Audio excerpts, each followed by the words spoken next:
Que el Señor Jesús, la noche que fue entregado, tomó pan y habiendo dado gracias lo partió y dijo: tomad, comed, esto es mi cuerpo que por vosotros es partido. Haced esto en memoria de mí.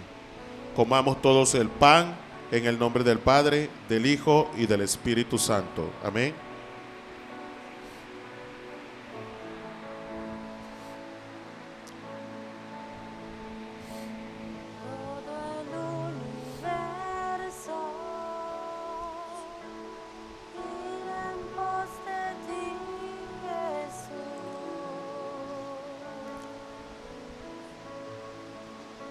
Asimismo, tomó también la copa después de haber cenado, diciendo: esta copa es el nuevo pacto en mi sangre. Hace esto todas las veces que la bebiera en memoria de mí. Así pues, todas las veces que comieras este pan y bebieras de esta copa, la muerte del Señor anunciáis hasta que Él venga. Agarre su copa un momentito, sí, y dígale de nuevo a su hermano, compartiendo su copa con él, intercambiándola. Dígale: te amo, mi hermano, cuenta conmigo. Te amo, Versito. Estamos para ti. Te amo, mi hermana, cuenta conmigo. Te amo, Auber, ¿sabes? Cuenta conmigo, mi hermano. Estoy para ti, cuenta conmigo siempre. Chani, te amo. Cuenta conmigo. Gloria a Dios. Tomemos entonces todos la copa en el nombre del Padre, del Hijo y del Espíritu Santo. Amén.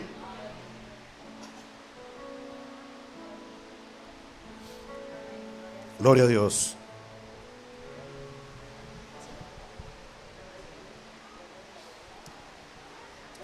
Damos gracias al Señor por este hermoso momento. Amén. Hoy nosotros participamos y celebramos la cena del Señor.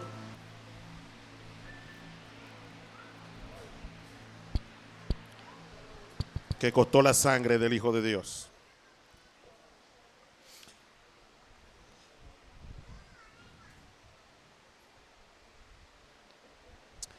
Bueno, damos gracias al Señor.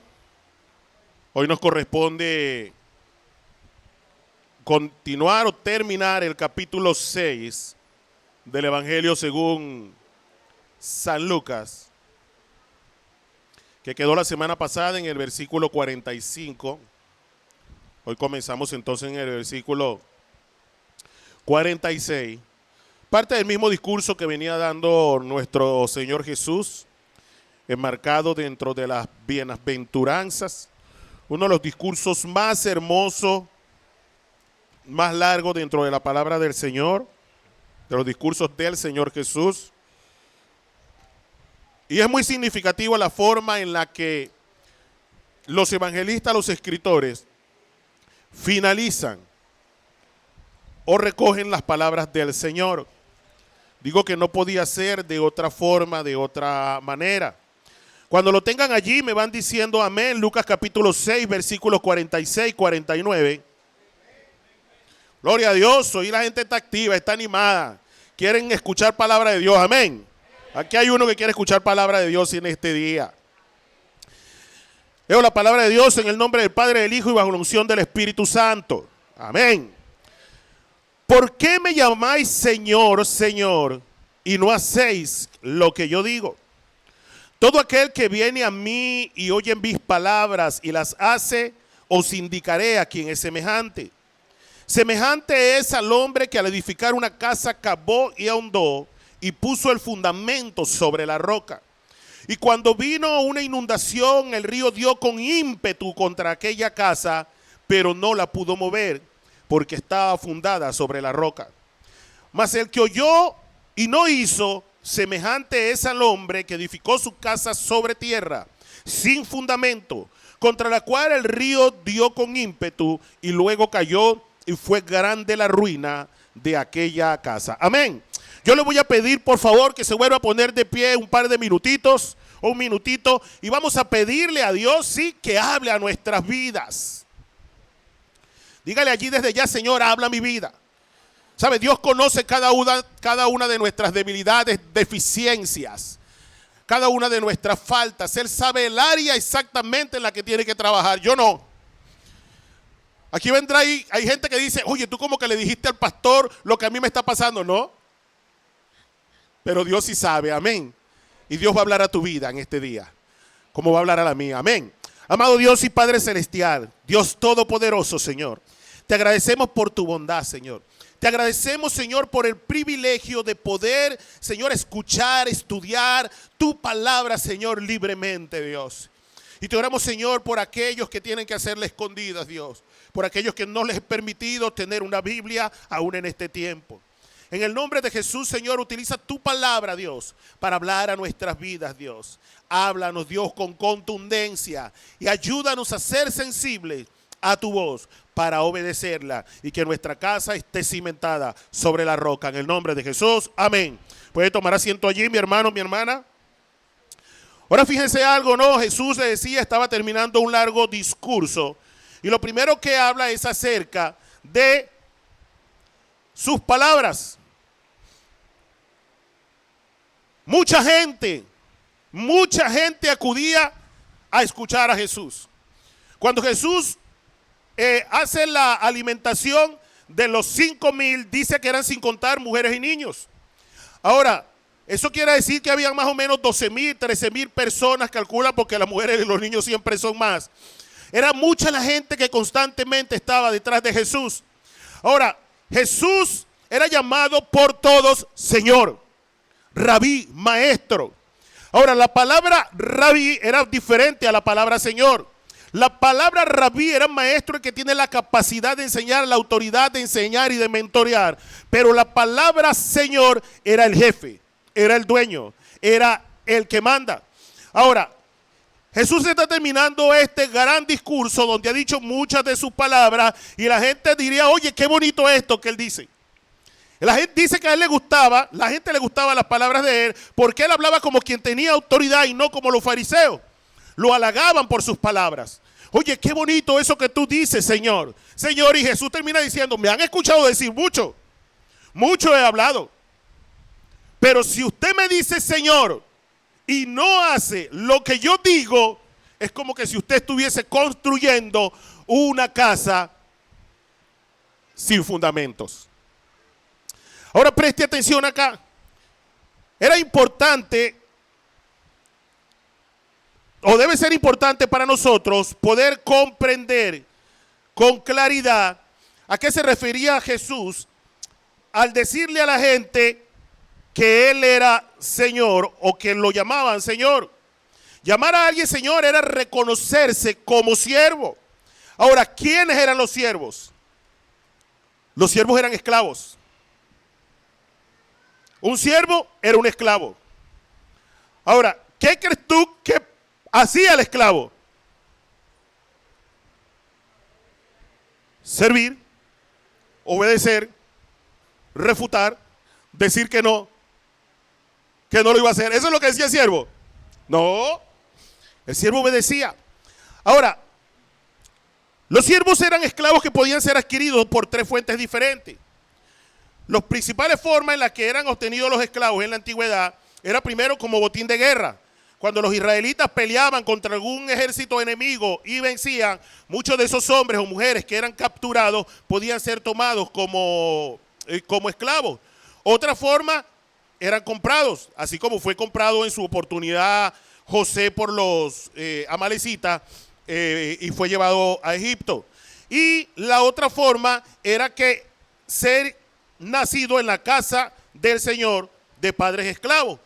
De una vez nací allá siendo esclavo. ¿Ok? Ahora, el Antiguo Testamento nos describe que hay siervos con salario y siervos sin salario.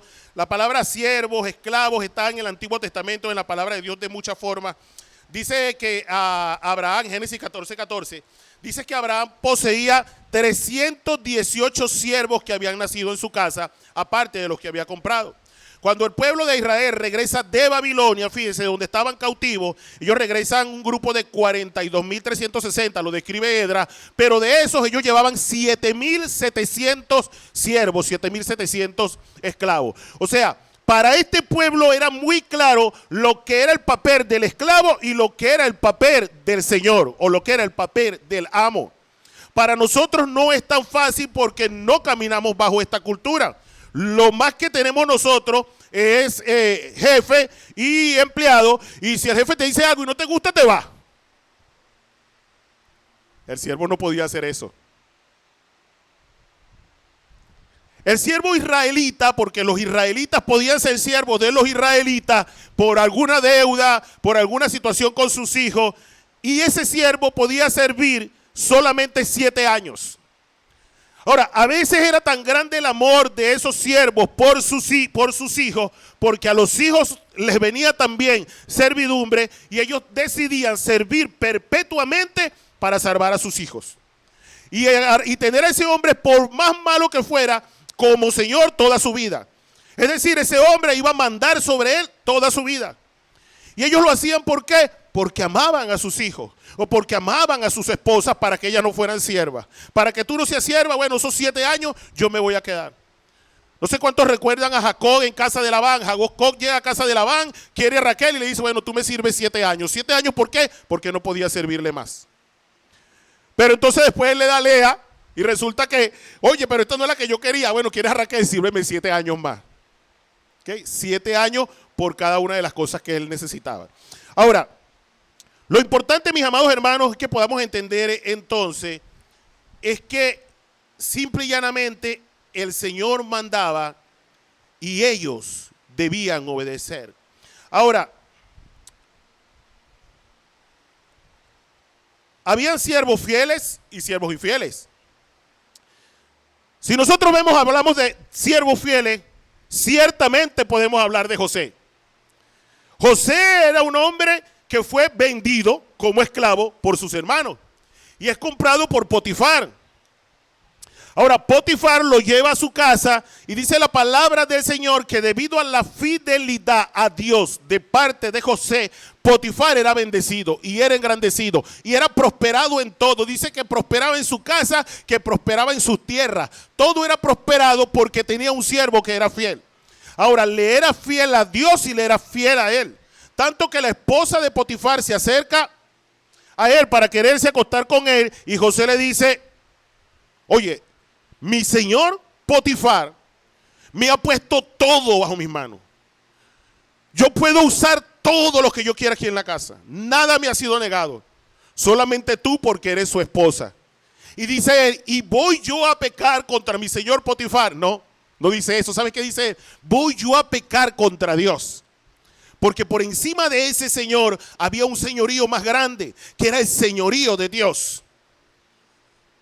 Ahora, preste atención a esto, iglesia. Cuando José está diciendo eso, no estaba establecida la ley que decía no codiciarás la mujer de tu prójimo. No estaba escrita la ley. Pero sin embargo en ese hombre estaba escrito el temor de Dios. Estaba escrito el señorío de su Dios. No sé si me estoy explicando acá. Aunque para él no había una ley, había un temor de Dios. Había un Dios. Y yo voy a ser fiel a este hombre, pero primeramente soy fiel a mi Dios. Y este hombre respeta entonces ese señorío. Ahora, nosotros sabemos lo que le pasó a José. La gran mayoría. Fue fiel en todo tiempo donde le tocó servir. Después la esposa de Potifar lo acusó injustamente. Tuvo que ir a la cárcel. En la cárcel también le fue entregado todo como mayordomo. El hombre hizo prosperar la cárcel, pero era visto, era tenido como fiel. Josué, hijo de Nun, uno de los hombres que Moisés escoge para que vaya como espía a la tierra prometida. 10 de los espías regresan diciendo, No podemos entrar allí. Allí hay gigantes, allí hay ciudades amuralladas, allí hay grandes ejércitos, es imposible que tomemos eso. Pero Josué y Caleb dicen, epa, sí, todo eso está, pero aquí están los frutos de la tierra. Vamos por ella porque mayor es el Dios que está con nosotros. Fiel. Ahora me impacta cuando el libro de Josué comienza describiendo a Josué como Josué, siervo de Moisés. Aunque era un príncipe de Egipto, porque cuando escogieron 12 príncipes para que fueran a la tierra prometida, este hombre siendo un príncipe era siervo de Moisés, le servía a Moisés.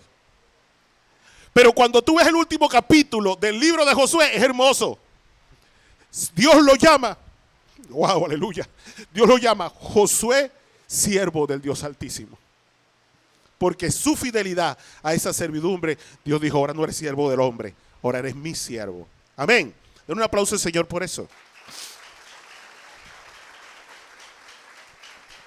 Había siervos fieles. Pero también había siervos infieles, ¿sabe? La Biblia describe a Giesi. Giesi es un hombre que ha visto el poder de Dios. Que ha visto la mano de Dios a través del profeta Eliseo. Y de pronto ve que llega un hombre llamado Naamán, un capitán sirio, que tiene lepra. Su señor, Eliseo, manda a Naamán que se sumerja 7 veces en el río Jordán. Naamán no quiere, los siervos lo convencen, él se mete 7 veces en el río y dice que salió aquel hombre que era leproso, que tenía la piel hecha a pedazos, dice que salió con piel como de bebé. Así lo describe la palabra del Señor. Y va a ofrecerle botín a Eliseo, a darle muchos tesoros que él había llevado, a llevarle vestidos, telas, plata. Y Eliseo le dice, no, yo no te voy a recibir nada. Aquí no te vamos a recibir nada. Vete. Nada más le pregunta, ¿puedo llevarme un poquito de tierra de esta? Porque ya yo no quiero adorar más a los dioses allá, sino que en esta tierra me postraré y adoraré y esto y aquello. Y se va. Pero Giesi llega y dice, oye, este señor sí es chimbo. Esta es versión Harry. Este señor sí es chimbo. Este señor fue de tropiezo para las riquezas que él traía. Dice él, me iré, lo seguiré y le pediré.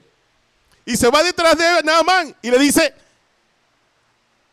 Señor, mi señor manda a decir, oye, que llegaron unos hijos de profeta y no tiene vestido. Que le mande un par de esos vestidos. Y él dice, no, ¿cómo no? Le dice Naamán, llévate vestidos y llévate también plata. Y Giesi dice, ajá, me acomodé. Pero su señor había dicho que no. Desobedeció francamente a su señor. Y no había llegado él a casa de Eliseo cuando Eliseo le dice, ¿qué hiciste? No, yo no hice nada, señor, sí hiciste. Y por eso la lepra que tenía Naamán será sobre ti. Wow. Ahora, preste atención a esto. Esto vamos a hablar en un ratito. No solamente sobre ti, sino sobre toda tu descendencia. Todo el de la casa de Naamán que naciera, nacería leproso, y esto por causa de desobedecer a su señor. Porque la infidelidad, Señor, se pagaba. Alguien que desobedecía al Señor pagaba las consecuencias. Ahora nosotros debemos entender lo que Jesús le está diciendo a la gente. ¿Por qué me dicen Señor, Señor y no hacen lo que yo digo? Ahora, eso se lo estaba diciendo Jesús a esa gente que estaba allí. Esto lo escribe Lucas muchos años después, más o menos 70 años después. En el año 70. Ahora, preste atención a esto. Como 30 y tantos años después, en el año 70. Esa iglesia que estaba creciendo también tenía que entender que Jesús era el Señor y que tenían que serle fiel, que tenían que obedecer las cosas que Jesús mandaba. Ahora, la iglesia del año 2023, entre la que está Dios admirable, también debe entender, mis amados hermanos, que si le decimos a Jesús, nuestro Señor, que si le cantamos, que si levantamos nuestras manos, debemos obedecerle. Oye, fueron un poco los amén. Pero debemos obedecerle, iglesia. El mensaje central de este día tiene que ver con la obediencia, iglesia. Tiene que ver con la obediencia. A veces Jesús quiere hablarnos sobre la fe, a veces quiere, pero hoy Dios quiere hablarnos en relación a la obediencia. ¿Por qué me dices Señor, Señor, y hace lo que te da la gana? Hubiese dicho Señor si tuviera quien echar llave. Estás haciendo lo que quieres, entonces yo soy tu Señor. No, tu Señor eres tú. Porque si tú haces lo que tú quieres, aunque me estás escuchando, oye, yo no soy tu Señor. Yo soy tu Señor si tú haces lo que yo te digo. Ahora dice el Señor Jesús, si el que hace lo que yo digo es semejante al hombre que construye una casa, déjame leerlo acá, que construye una casa, ya les digo. Semejante es al hombre que al edificar una casa cavó y ahondó y puso el fundamento sobre la roca. Y cuando vino una inundación, el río dio con ímpetu, con fuerza, con vigor, con mala intención, con mucha fuerza. El río dio con ímpetu, con mucha fuerza, con vigor, contra aquella casa, pero no la pudo mover, porque el que oyó, ok, vamos a darlo hasta aquí, no la pudo mover. Ahora preste atención a esto.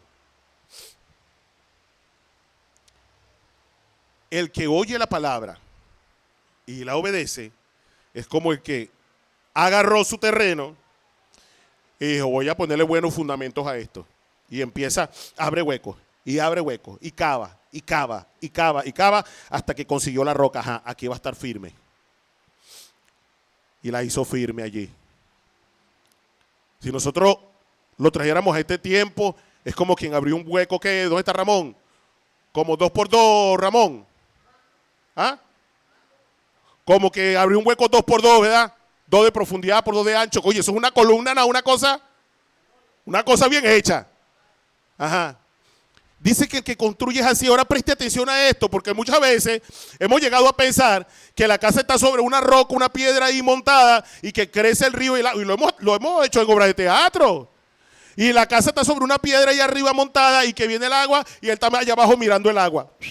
Ajá, hasta aquí no llegaste. ¿Qué tal? Lo que está diciendo Lucas, yo lo voy a volver a leer para que usted vea esto. Cavó y ahondó y puso el fundamento sobre la roca. Y cuando vino una inundación, el río dio con ímpetu contra aquella casa. Ah, caramba, le llegó el río. Sí le llegó el río.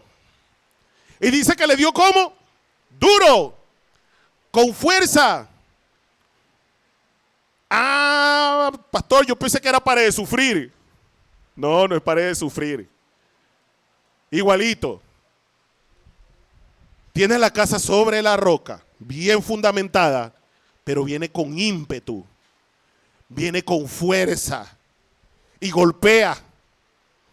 Y yo estoy seguro que usted está pensando en algún momento de su vida en que usted dijo, oye Señor, pero yo te estaba obedeciendo. Pero me dio duro. Y puede que ahorita estés pasando por ese momento donde tú dices, me pasa muchísimo.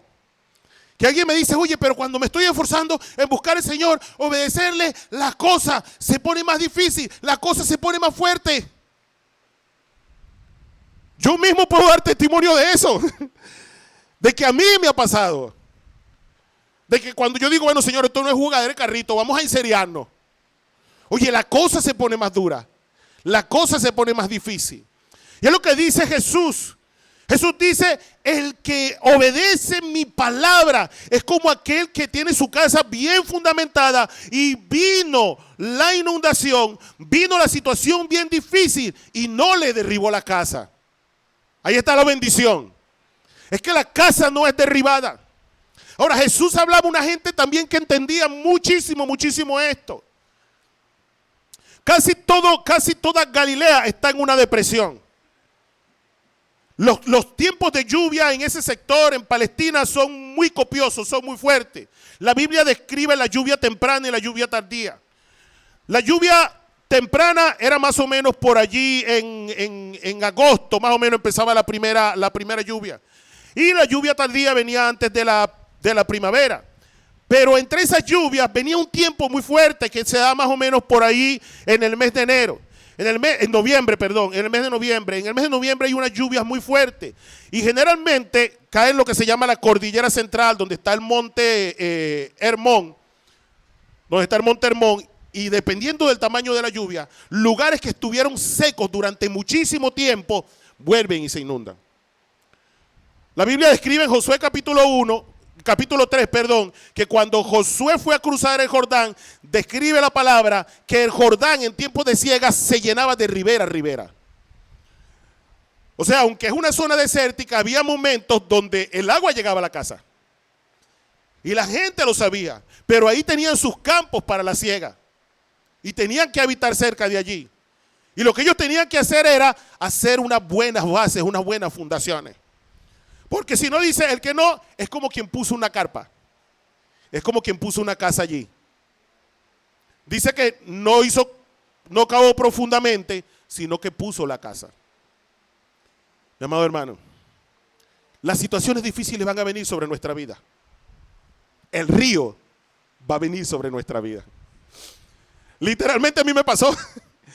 Estando yo nuevo en el Señor, creo que algunos ya conocen esto, estando yo nuevo en el Señor, yo acepté al Señor en agosto, septiembre, octubre, noviembre, 3 meses. Y en noviembre del año 2005 se mete la quebrada donde yo vivía. Y ¿sabe qué es duro, hermano? Acostarse, teniendo todo, moto, carro, todo, y levantarte teniendo nada. Porque el único carro que se perdió en ese urbanismo fue el de este que acababa de aceptar el Señor. El único carro perdido total fue el mío. Estaba armando la moto de mi sueño. Eso se lo llevó la quebrada. Quedó el cuadro allí. La ropa que tenía puesta fue la única que se me salvó y sacando el pantano también la perdí. Y tú le dices, Señor, ¿por qué? Si ahora no ando en la vida de pecado, ¿qué cargo? Me pasa esto. Yo no le estoy hablando de algo que no me haya pasado. Pero ¿sabes qué dice la palabra del Señor en los Salmos? Muchas, ya usted lo conoce, muchas son las aflicciones del justo, pero de todas ellas los librará Jehová. Y por eso le doy gloria al Señor. Pero ¿qué debemos hacer nosotros, mis amados hermanos, para que nuestra casa no se derribe? A veces pensamos que es solamente atesorar en nuestro corazón las palabras. Bueno, sí, la palabra está guardada allí para que cuando venga la situación difícil, yo pueda mantenerme en pie. No, Jesús está diciendo algo aquí que explota la cabeza. Lo que Jesús está diciendo no es solamente que tú escuches la palabra y que la atesores. Está diciendo es que la obedezcas. ¿Por qué, hermano? Porque hay bendición sobre aquel que obedece la palabra de Dios. Proverbios 2, capítulo 8 dice lo siguiente: Dios cuida y protege a quienes siempre lo obedecen y se preocupan por el débil. ¿A quién cuida y protege Dios? A quienes le obedecen. ¿Sí está escuchando esto? Hay una protección de Dios sobre el que obedece y eso lo dice su palabra. Primera de Samuel 2:9 dice lo siguiente: Dios protege a quienes lo obedecen, pero los rebeldes mueren angustiados. De nada les sirve su fuerza. Deuteronomio capítulo 28 nos muestra todas las bendiciones que estaban sujetas a la obediencia para el pueblo de Israel. Una ristra de bendiciones amplia, pero dice todo esto si obedecieres mi ley, si obedecieres mi palabra. Entonces nosotros queremos bendición, pero no queremos obedecer. Nos cuesta. Y seguimos, espero que no se me ofenda a nadie acá, ¿ok? Con la mentalidad que teníamos cuando estábamos en la iglesia tradicional. Yo no he robado, yo no he matado, yo no he violado. Porque pareciera que esos son los únicos pecados que hay. Pero sigues diciendo mentira y tú sabes que eso es desobediencia a Dios. Pero sigues sentándote en silla de escarnecedores, a chismear, a conversar cosas que no le agradan a Dios. Y tú sabes que eso es desobediencia a Dios. Porque sabes que debes perdonar y no perdonas y tú sabes que eso es desobediencia a Dios. ¿Sí me explico aquí, iglesia? Entonces veamos en qué parte estamos nosotros desobedeciendo a Dios para obedecer, y que ciertamente cuando venga la crecida, cuando venga las circunstancias difíciles, hermano, oye, la bendición de Dios sea sobre nosotros, la bendición de Dios sea sobre nuestras vidas. El Señor les estaba diciendo allí: si me obedece, no importa lo difícil que sea la circunstancia, no importa el ímpetu con que golpeen los ríos, mi Padre y yo les mantendremos en pie. Amén. Ahora, está la contraparte. Y la contraparte que cita Jesús es la construcción sin bases. Y dice que el que escucha su palabra y no lo obedece es como quien construyó una casa sin base, sin fundamento, y vino y golpeó la lluvia también con ímpetu. ¿Pero qué pasó allí? La derribó. Los dos van a pasar por circunstancias difíciles. Los dos van a pasar por circunstancias difíciles. Pero uno se va a derribar y el otro no. Preste atención a esto, iglesia. Lo conversaba con mi esposa. Los dos eran de los que estaban sentados escuchando. Los dos, dice el Señor, el que oye y hace, el que oye y no hace, el que oye y obedece y el que oye y no obedece. Los dos estaban sentados escuchando. Los dos pudieron haber estado sentados ahí en el monte donde el Señor estaba hablando las bienaventuranzas. Pero uno obedecía y el otro no. A uno se le iba a caer la casa y al otro no. Yo no sé si usted está entendiendo esto. Los dos estaban en la iglesia. Los dos estaban en la iglesia. Los dos estaban escuchando la palabra. Uno le decía Señor y en verdad era su Señor. Pero otro no. De los que estaban allí. Uno obedecía y el otro no. Uno mantenía su casa firme y el otro no. Y el que mantenía su casa firme era aquel que obedecía. Ahora, preste atención a esto, mi amado hermano, mi amada hermana. Dice el Señor que el que desobedece, se le cae la casa. Mas el que oyó y no hizo, semejante es al hombre que edificó su casa sobre tierra, sin fundamento, contra la cual el río dio con ímpetu y luego cayó. Y fue grande la ruina de aquella casa. ¿Qué pasó con esa casa? Fue grande la ruina. Fue grande la pérdida. Fue grande la pérdida de aquella casa. Fue grande la pérdida de aquella familia.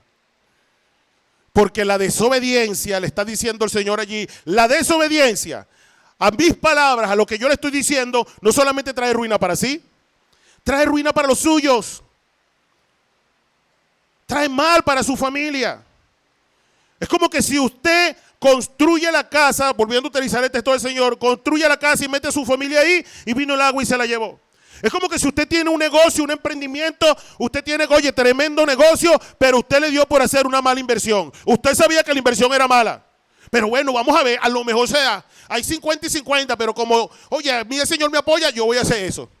Y llegó y resulta que hizo esa inversión y lo perdió todo. Más o menos algo así.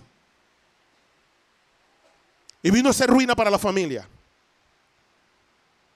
Y resulta entonces, hermano, que si usted escucha, usted viene, se sienta y usted escucha la palabra de Dios, hermano, usted le está carriendo mal a su familia. Porque le está haciendo creer que está fundamentado en algo en lo que no está fundamentado. Hace un tiempo recuerdo que iba yo en una camioneta y se me sentó una señora al lado. Y la señora comienza a conversar conmigo y un argot evangélico, y le pregunto, ¿usted es cristiana? Y ella me dice, sí, yo soy cristiana. Y entonces, bueno, yo me identifico también como cristiano, íbamos hablando, ella me habló de sus hijos y que sus hijos estaban apartados, pero que sus hijos estaban bajo la promesa, y el Espíritu Santo empieza a inquietarme. Esa cosa que tú no quieres decir, pero el Espíritu Santo empieza a inquietarte. Y yo le pregunto, ¿y usted se está congregando? ¿Dónde se congrega usted? Y ella me dice, no, yo no me estoy congregando. Y el Señor trajo a mí un texto bíblico que está en Éxodo capítulo 20, cuando Él instaura los mandamientos. Y dice, yo Jehová tu Dios soy un Dios celoso. Después que dice, no te harás imágenes de lo que está en el cielo, en la tierra, ni debajo de ella. Y dice, yo Jehová tu Dios soy un Dios celoso. Yo cobro en hijos, nietos y bisnietos la maldad de sus padres cuando se rebelan contra mí. Pero bendigo hasta por 1000 generaciones a quienes me aman y siguen mis mandamientos. Y le cito yo este texto a ella y le digo, si le amas y sigues sus mandamientos, y tú no estás siguiendo sus mandamientos, tú estás desobedeciendo. Si tú deseas verdaderamente que tus hijos caminen bajo la promesa, obedece a Dios. Y me acuerdo que ella me vio y dijo, varón, tiene razón. Yo esta semana voy a congregarme. Pero hermanos, la bendición de Dios está allí para nosotros. Y la bendición está en la obediencia. La obediencia trae satisfacción. La desobediencia trae ruina. Santiago habla de ser oidores y no hacedores. Y muchas veces nos volvemos oidores, pero no hacedores. Y lo que Dios quiere es que seamos hacedores de la palabra. Pastor, a veces no es fácil. ¿Sabe por qué Lucas escribe esto con tanto énfasis? Porque siempre hay que ver la respuesta que esperaba quien escribe eso en ese momento. Por supuesto es inspirado por Dios, pero ese hombre está escribiendo en un contexto diferente al contexto en el que estaba Jesús. Él está escribiendo en un contexto, mi amado hermano, donde la iglesia era perseguida. Los emperadores de finales del primer siglo eran terribles, hermano.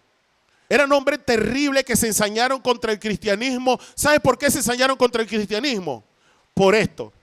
Porque no reconocían otro Señor más que a Jesús. Y Jesús necesitaba que su iglesia estuviese firme en esto. Y Lucas escribe para esto. Para que la iglesia entendiera que a pesar de las dificultades, a pesar del emperador, a pesar de los romanos, a pesar de las otras dificultades y las otras muchas persecuciones, ellos se mantuvieran obedeciendo a Dios. Hoy en día, mis amados hermanos, la mayor presión que nosotros tenemos es la pena, es la vergüenza. Algunos otros, los que más presión tienen, es que, oye, aquí en el trabajo no puedes predicar porque si te escucho hablando de Jesús te voto.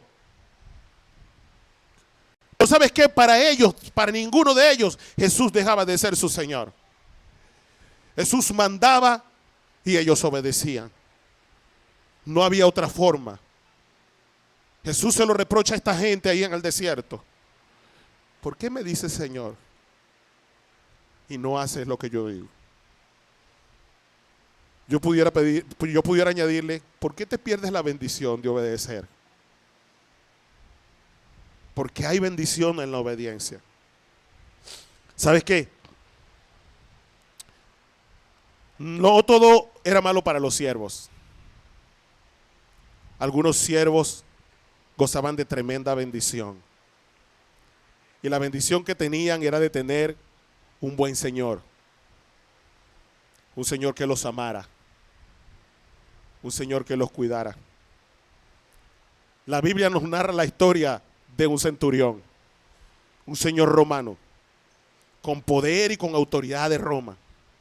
Y tenía un siervo, y su siervo se enfermó. Y él supo que por allí estaba Jesús. Y dice, y amándolo mucho, ese hombre, ese centurión romano, amaba a su siervo. Y amándolo, mandó a buscar a Jesús, para que Jesús les nace. Ahora, yo no sé usted, pero yo entiendo que Jesús es mi Señor. Jesús es mi Señor. Que Él debe mandar y que yo debo obedecer. Que porque soy pastor me es fácil, no es fácil. Pero si Él es mi Señor, yo debo obedecer. Pero ¿sabes qué es lo hermoso? ¿Qué es lo sabroso? Es que yo tengo el mejor de los señores. Es que tenemos el mejor de los señores, el más bueno, el más bondadoso, el más generoso. Este hombre vio a su siervo enfermo y se preocupó por él.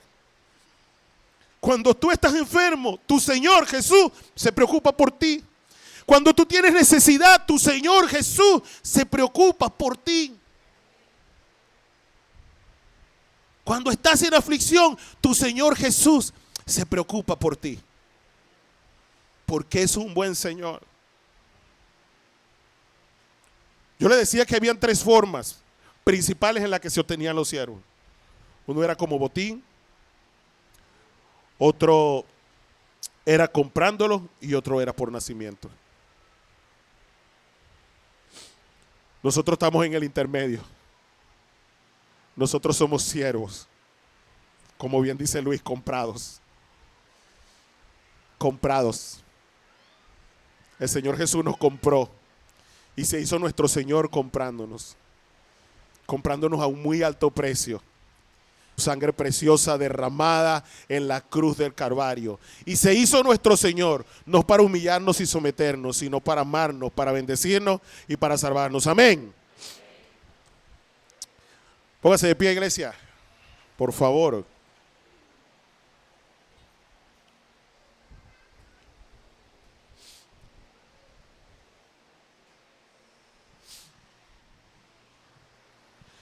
Obediencia.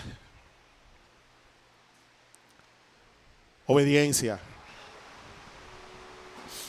Yo digo que menos mal Jesús no es como era mi mamá. Mi mamá me hacía obedecer con la punta de la correa. Muchos echamos broma por ahí. Esta generación lo ve como un meme, la chancla voladora. Pero para nosotros, ¿verdad? No era un meme, ¿verdad? Para nosotros era... Y les voy a decir algo a los que no conocen esto. Te tocaba quedarte. Eso no era que tú arrancabas, salías corriendo para que la chancleta voladora no te llegara. No, hermano, porque si usted corría, era peor. A usted le tocaba quedarse ahí y cerrar los ojos y así que, ¡ay! Pero ¿sabes qué? Con todo y todo, nos amaban. Yo siempre recuerdo, mi vieja me dio una pela que yo pensaba que era injusta, porque yo no estaba haciendo lo que decían que estaba haciendo. Y le dije, mamá, pero yo no fui. Pregúntale a todos los que estaban ahí. Yo no fui, yo estaba ahí, pero yo no fui.